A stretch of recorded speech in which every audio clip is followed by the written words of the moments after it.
Chapter 11. TikTok. After that, Anita and I wrote to each other less frequently. I used Perdita as an excuse to check in from time to time to see how she was faring. Anita's letters made it clear she had made a cock-up of her life, just as I expected. Of course, she didn't see it that way. She was quite happy, or at least said so in her letters to me over the years.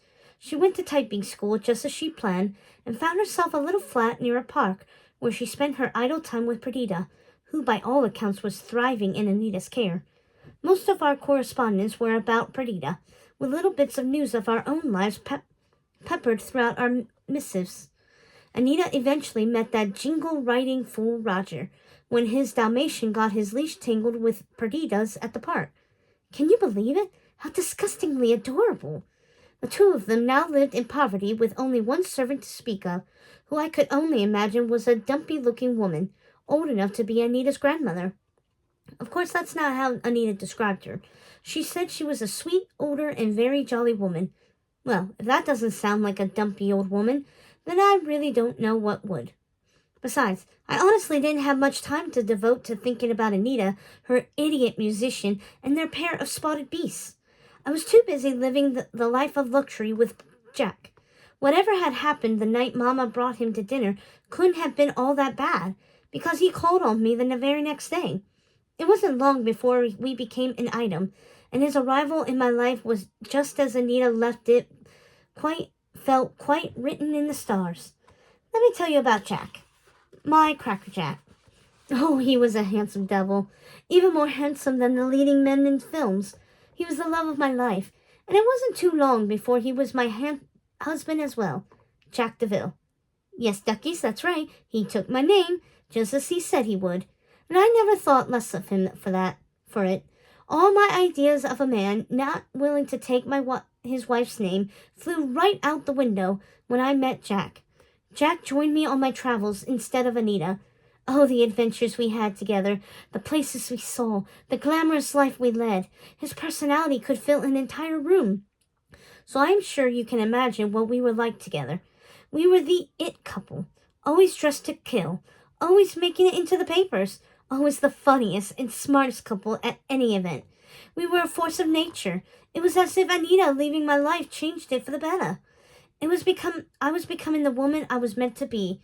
I was Cruella DeVil, the heiress, the lady of the manor, and I was living my life exactly how I wanted. I suppose you want to hear about my wedding day. Oh, but I'm so eager to jump ahead to the events that have brought me to the hellhole, where I am now, and I want so much to share my latest plans with you. But I mustn't skip any of my story, and what is my story without my Cracker Jack? Of course, he and Mama arranged the most magnificent wedding imaginable. It was a glittering affair, and Jack, well, he insisted on paying for all of it. He was sweet that way, my Jack, always wanting to make people happy, always showing them he loved them, and oh, how he loved me. Our wedding rivaled the royal weddings. To be honest, I do think it was within his power he would have crowned me queen, but he did manage to make me feel like one. And not only on our wedding day, he did so for the entirety of our marriage, right up until the end. He did everything he could to ensure my happiness, from suggesting I keep Miss Prickett on as my lady's maid, to helping me make amends with my Mama and encouraging me to invite Anita to the wedding. He even helped me see where I went wrong with her. He often suggested reconnecting with Anita, but I couldn't bring myself to betray my Mama in that way. I could never forget all those horrible things she'd said. Writing to Anita on occasion didn't feel like betrayal, but seeing her, bringing her into my home, I felt would be the ruin of everything.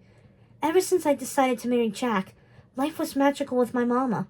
She had a purpose, something to focus on, and for the first time, I was her focus.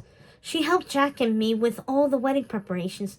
Of course, Jack wouldn't let her pay for a thing, but he let her have a say in all the planning, which made her sublimely happy. We decided to make the rehearsal dinner a small affair, just Jack, Mama, and myself. We had it at home, and Mama arranged for a lovely evening. The dining room was filled with candles and flowers, sitting around that table where I'd had so many dinners with Anita.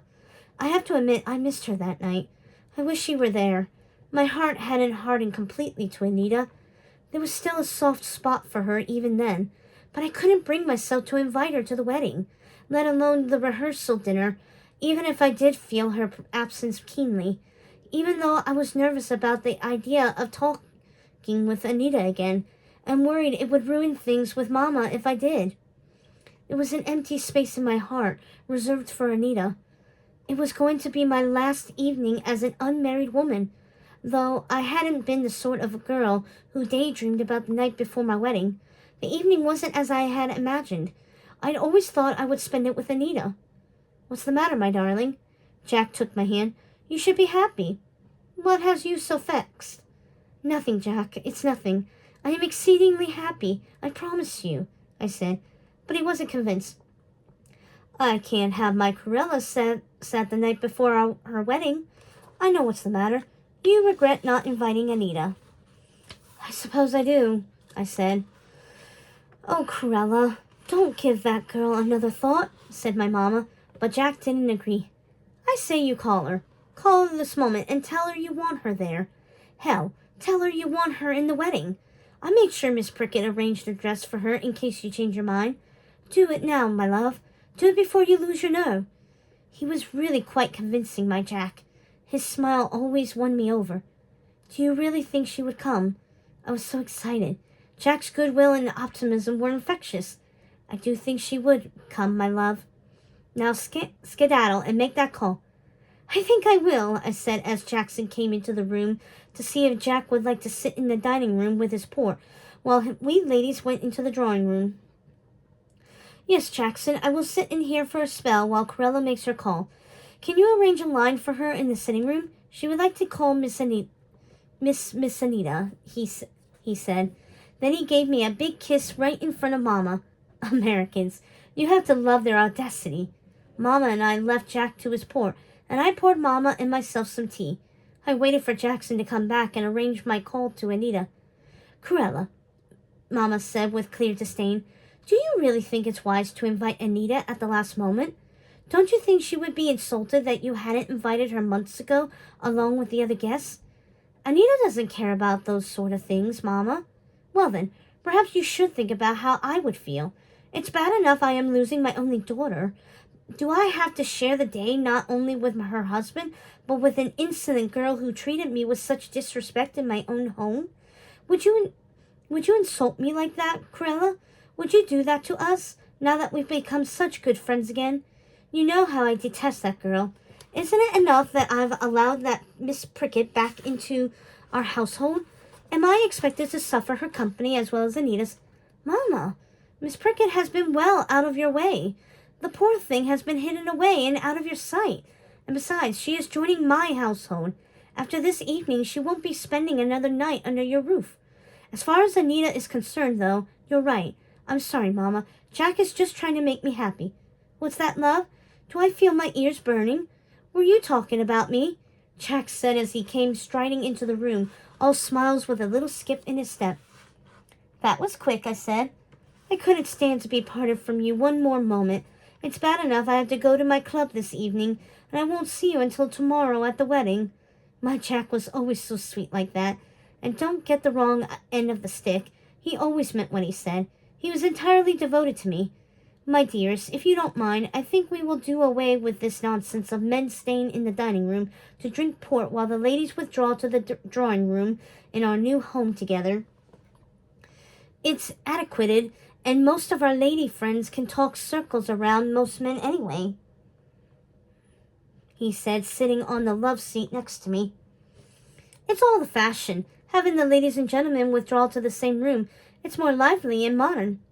"So how did your call with Anita go?" he asked. "Oh, well, Mama brought up a very good point. She thinks Anita would be insulted if I were to invite her at the last moment." Jack narrowed his eyes. I could tell what he was thinking, but he was too polite to say so in front of my Mama. "As you wish, my love," he said, "as long as you're happy." He flashed me his brilliant smile. "I am, my love, very happy.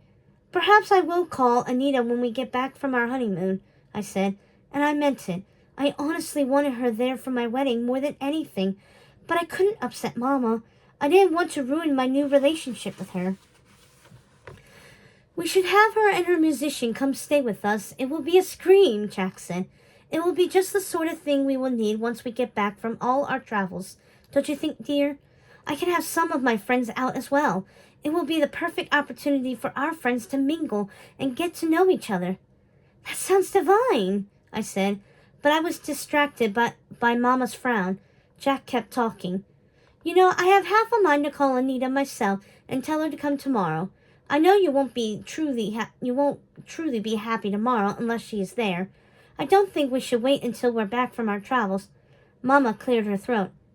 Well, it seems like you have your life all figured out, Cruella, since it doesn't seem as if you factored me in at all. I suppose I should arrange to leave first thing tomorrow. Leave? First thing tomorrow? Mama, tomorrow is my wedding. Yes, dear, but it can't be helped. I think it's best if I were to leave for my trip sooner. I was in shock. What trip? You hadn't mentioned a trip before now. Come now, Lady DeVil, that isn't fair, said Jack, but I squeezed his hand, signaling him to leave it to me. I had an idea. Maybe my last and only chance to get Mama to stay. Well, Mama, if you leave tomorrow, then you will miss our big surprise, won't she, Jack? Of course he had no idea what I was talking about, but he was a sharp one, my Jack, and he went along with it. Yes, my dear, she will, he said, giving me a look that said he wondered what I was up to. Well, Mama, Jack and I have been talking about this, and we've decided to sign over my inheritance. Oh, Cruella, are you sure? Mama asked. Her entire demeanor changed. She went from sulking and angry to looking quite jubilated in an instant. Of course we're sure, said Jack. We have more money than we could possibly need for many lifetimes over. Oh, how I loved my Jack. We hadn't, of course, talked about this, but I knew he wouldn't mind. Yes, Mama, what's my fortune compared to Jack's? We don't need it, but you do. It makes sense. I so wanted to surprise you with the news after we got home from our honeymoon. All that's left is to let Sir Huntley know so he can bring over the paperwork for us to sign. Oh, Cruella, I love you, she said, giving me the biggest kiss on the cheek. I didn't think I recalled her ever saying that to me. Not with words. It was the happiest day of my life. My Mama finally knew how much I loved her. I was finally able to give her something she truly wanted. Later, when we were alone saying our goodbyes before Jack went off to his club, he said, Are you sure about this, my dear? Signing your entire estate over to your mother is a big decision. You know I don't mind. I'm just concerned you're doing this for the wrong reasons. He was so sweet, always looking out for me. What better reason is there, Jack, than to make Mama happy? We don't need my father's money. You said so yourself. I really want to do this for my Mama. It's important to me, and I'm still keeping Papa's name. I'm still honoring his memory. It's the perfect solution. And my darling, please don't call Anita and have her come tomorrow. I don't want to do anything to upset Mama. She's so happy. As long as you're happy, my love, I'm happy. But if there is any hint of you pining for Anita when we get back from our honeymoon, then I will have to insist you call her. Deal, I said, but I had no intention of calling her. I wasn't going to do anything to ruin my relationship with my Mama. Not now, after I had finally won her love.